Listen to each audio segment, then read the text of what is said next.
حضور اقدس صلی اللہ علیہ وسلم نے ارشاد فرمایا،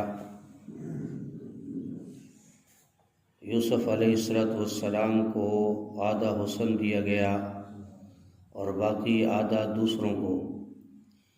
حضور اقدس صلی اللہ علیہ وسلم نے ارشاد فرمایا، یوسف علیہ السلام کو آدھا حسن دیا گیا اور باقی آدھا دوسروں کو۔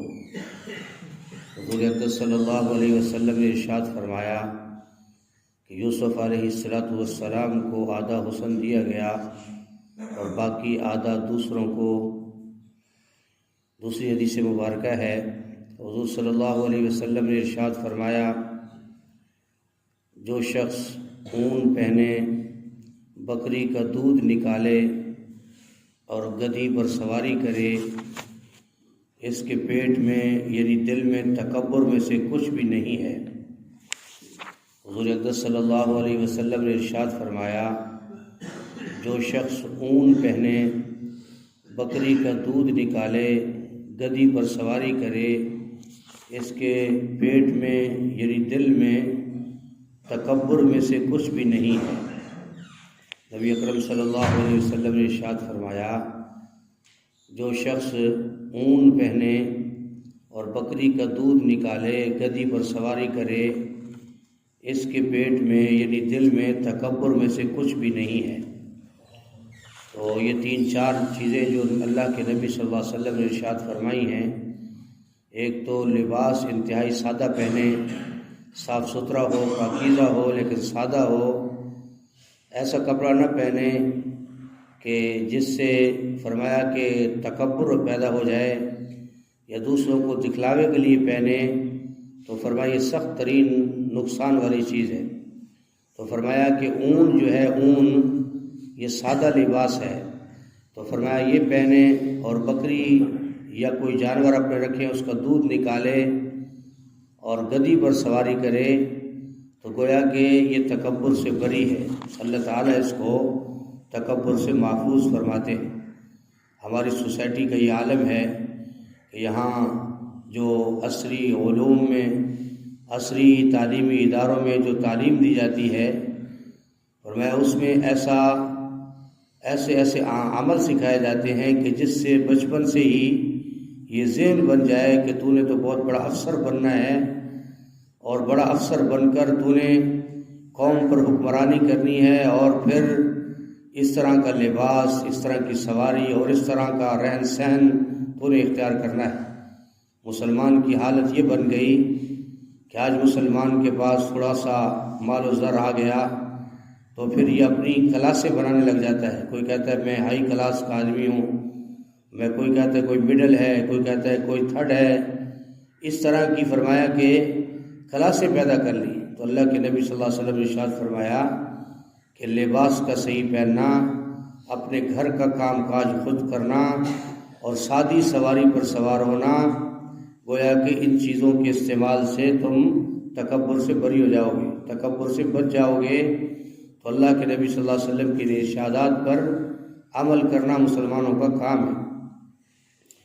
تیسری حدیث مبارکہ ہے، نبی کریم صلی اللہ علیہ وسلم نے ارشاد فرمایا کہ قرآن میں سب سے بڑی شان کی آیت آیت الکرسی ہے۔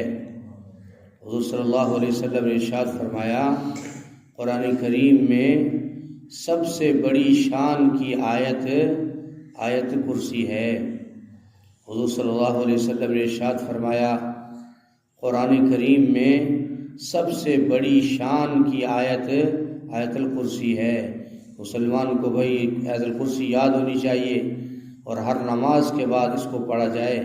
حدیث مبارکہ میں آتا ہے، جس آدمی نے یہ معمول بنا لیا کہ وہ ہر نماز کے بعد آیت الکرسی پڑھتا ہے، تو فرمایا یہ مرے گا تو صرف موت ہی اس کے جنت کے درمیان صرف موت ہی حائل ہوگی، ورنہ یہ سیدھا جنت میں جائے گا۔ تو بھائی پورے الفاظ، پورا دھیان، پورا خیال اس پر کیا جائے اور اس کو پڑھا جائے۔ تو میرے محترم دوستوں اور بزرگوں، اصل تو بات ہے اطاعت کی۔ انسان اطاعت کرتا ہے تو کامیاب ہو جاتا ہے۔ میں صبح قرآن کریم میں پڑھ رہا تھا کہ شیطان جب اللہ کے دربار میں مردود ہوا تو شیطان نے کہا کہ میں تمہیں رب مانتا ہوں، اللہ کو کہا میں آپ کو اللہ مانتا ہوں، خدا مانتا ہوں، جنت کو بھی دیکھا، دوزخ کو بھی دیکھا، خدا کو رب مان رہا ہے، لیکن نافرمانی کی، اللہ کے حکم کو پورا نہیں کیا، اور اس حکم کو پورا نہ کرنا اللہ کے دربار میں ہمیشہ ہمیشہ کے لیے مردود بن گیا۔ تو میرے محترم دوستوں اور بزرگوں، جو لوگ ایمان لائے ہیں، ایمان لانے کا مطلب یہ ہے کہ اللہ کے ہر حکم کو اس کے وقت کے مطابق ماننا۔ نماز کا وقت ہے نماز پڑھے، روزے کا وقت ہے روزہ رکھے، حج اللہ نے فرض کیا ہے تو حج کرے، زکوٰۃ دے، حلال کھانے کا اللہ نے حکم دیا ہے حلال کھائے، حرام سے اپنے آپ کو بچائے، ورنہ مانتا تو شیطان بھی رب کو ہے، لیکن کیوں وہ ہمیشہ ہمیشہ کے لیے اللہ کے دربار میں مردود ٹھہرا؟ اس لیے کہ اللہ کے حکم کی خلاف ورزی کی، اللہ کے حکم کو نہ ماننا یہ بہت بڑا نقصان۔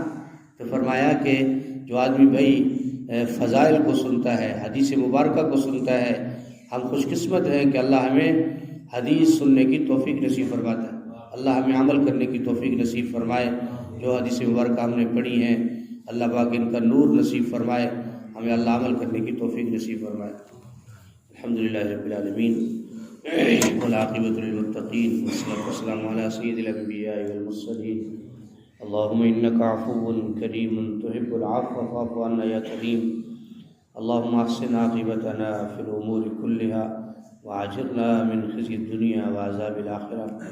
اللهم اكفنا بما شئت، اللهم انا نجعلك في نورهم ونعوذ بك من شرورهم۔ اللهم اني اسألك الهدى والتقى والعفاف والغنى، لا اله الا انت سبحانك اني كنت من الظالمين، وافوض امري الى الله بصير بالعباد۔ اللهم انت السلام ومنك السلام، تباركت ربنا وتعاليت يا ذا الجلال والاكرام۔